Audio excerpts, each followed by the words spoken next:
If you're tired of dodging scooters on the mainland, I found where they all went to retire. We're currently 30 minutes away from having no shoe, no internet reception, zero regret. We're going to Lembongan. 8 square kilometers, 5,000 friendly faces, endless natural wonders. It's the perfect escape until you hit the water. This island is a masterpiece of nature, but its coastline hides danger. Our journey began at Sanur Harbor. Round-trip fast boat ticket costs approximately 300,000 rupiah. The crossing is a quick 30-minute dash across the strait. Pro tip: swap the trouser for shorts and wear sandals. There are no piers here, so you'll be wading through knee-deep water to board and disembark in Lembongan.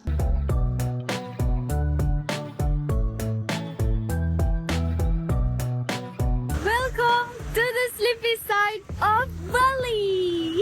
So, with no shoes on and no reception, how good is Lembongan? Let's find out.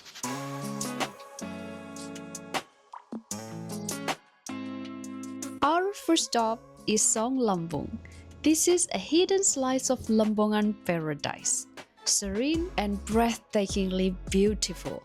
It's the perfect place to disappear into the blue.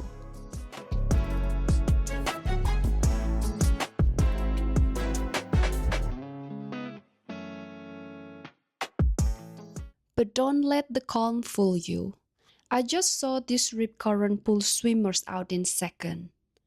Enjoy the view, but respect the tide. Stay alert and stay safe, especially if you're facing the ocean around Bali.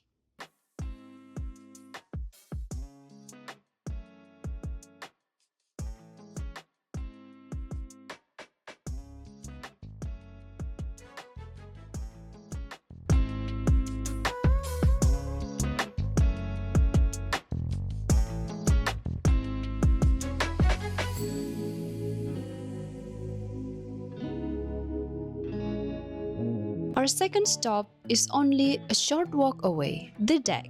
Perched right over the turquoise water, the deck is the ultimate spot to pause. Feel the ocean breeze, grab a chilled drink, and soak in those iconic view of Mount Agung across the strait. It's Lembongan Island life, perfectly served. This is the deck in Nusa Lembongan, one of the most hype-up cafe currently.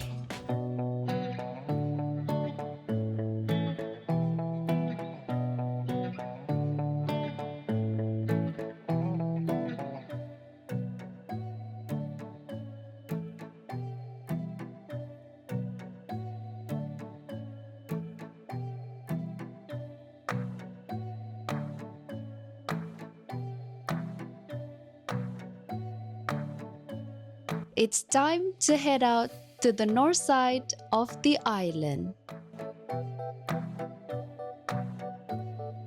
Hi! Currently, we're in Mahagiri beach. And as you can see, there is a beach club behind us. It's so pretty. And as I explained, no shoes, no reception, zero regret. We are in Mahagiri beach. And as you can see from the flap of my dress, it is very windy, but nonetheless, we still have amazing day. Let's just give you 360 degrees. The water is crystal clear, and the backdrop of Mount Agung is absolutely breathtaking. Whether you're tanning or taking a dip, it's pure tropical perfection.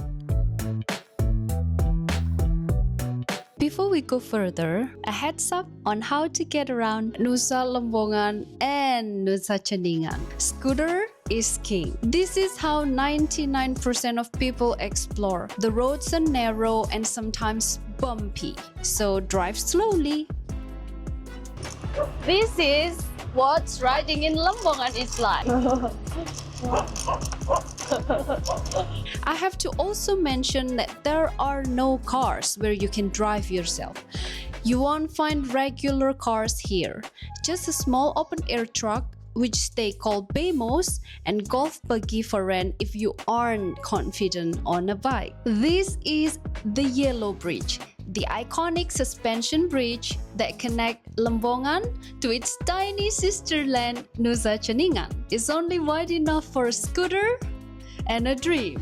Let's see if we fit.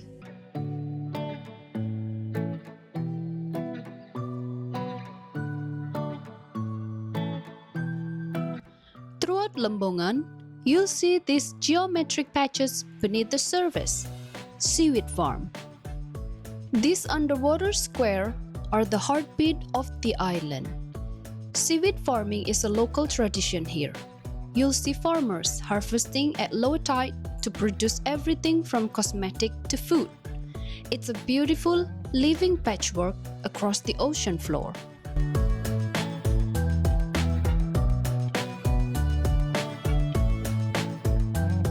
As you can see, all of that black square patches on the water are seaweed with string in the water. The trend increased until the 2010, where it became a booming industry in Nusa Lembongan. But it decreased because of the tourism that's starting to seep in, and a lot of people rather choose tourism instead of seaweed farming. But as you remember, in the 2019, COVID hit, tourism collapsed here in Lembongan. And since then, people have been starting farming seaweed again.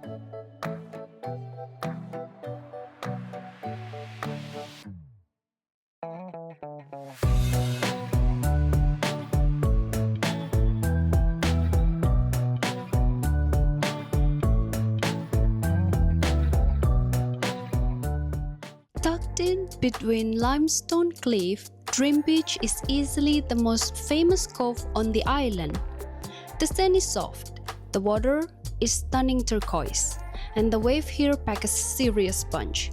It's the perfect spot to grab a coconut, swing on the beach, and watch the swell roll in. Just be careful, those currents are no joke.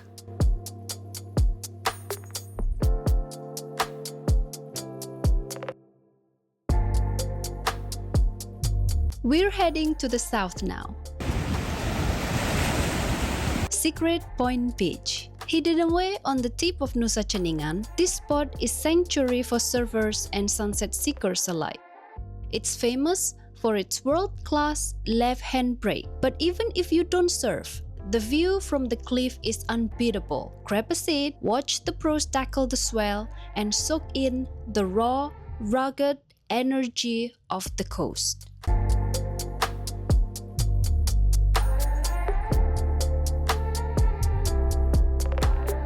Devil's Tear. This powerful blow belongs to one of the most well-known spots on the island. Witness the raw power of the Indian Ocean as it crashes into the limestone cliffs, creating massive sprays and misty rainbow. This is the walk to Devil's Tears. It says, please keep it clean. I guess there's a couple ways you can go. Let's go this way. It's actually raining. It's raining, but we're here. So it is not raining. The water is in fact the water from the water hole that, spew up. Again, like I mentioned, the sheer power of the water is what makes all the stone cave in, and that creates a water hole when the wave hit it. It's breathtaking, loud, and a little bit wild. Just remember to keep a safe distance from the edge. Nature this beautiful deserves your respect and wide lands. It's time for the crown jewel of Nusa Ceningan, Blue Lagoon and Cliff Cafe. Prepare to see the brightest blue color of your life. The Blue Lagoon is a spectacular rocky inlet where the ocean glows with an almost neon turquoise hue. For the best seat in the house, head right next door to Klyf Cafe. You can sip a cold brew by their infinity pool hanging right over the cliff edge. It's the ultimate spot to chill while watching the wave crash against those white limestone cliffs. Trust me, the view is even better in person.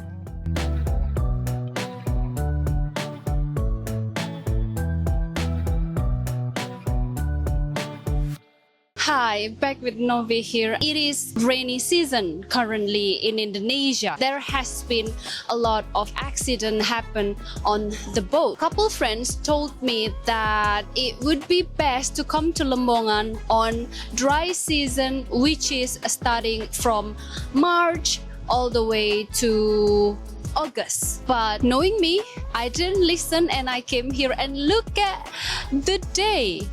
It's so sunny.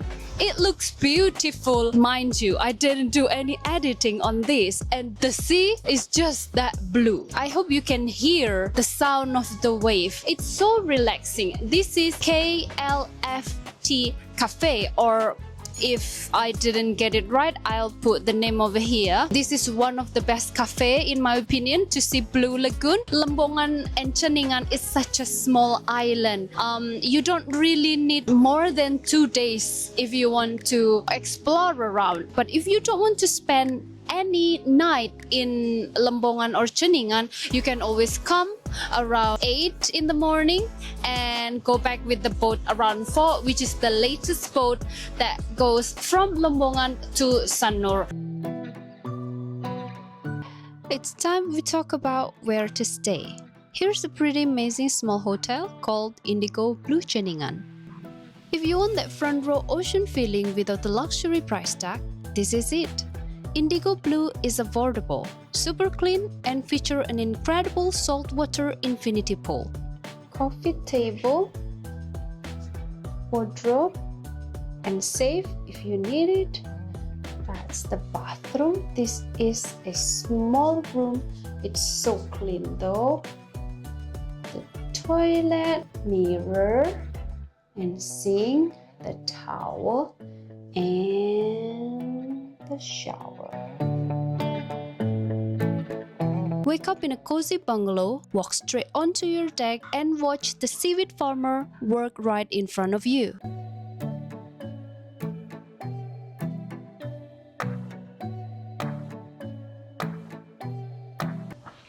Two days has passed by really fast while staying here in Nusa Lembongan and Nusa Ceningan.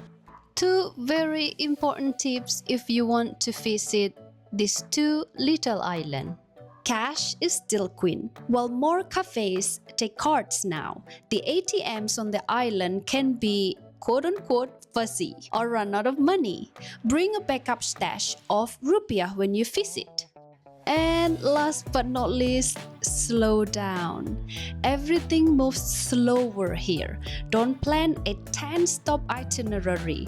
Plan a 2-stop itinerary with a long lunch in between. Let me know whether you would like to visit Nusa Lembongan and Nusa Ceningan in your future time. If you enjoyed this video, you can watch more of my video here. Don't forget to like and subscribe. Thank you and bye!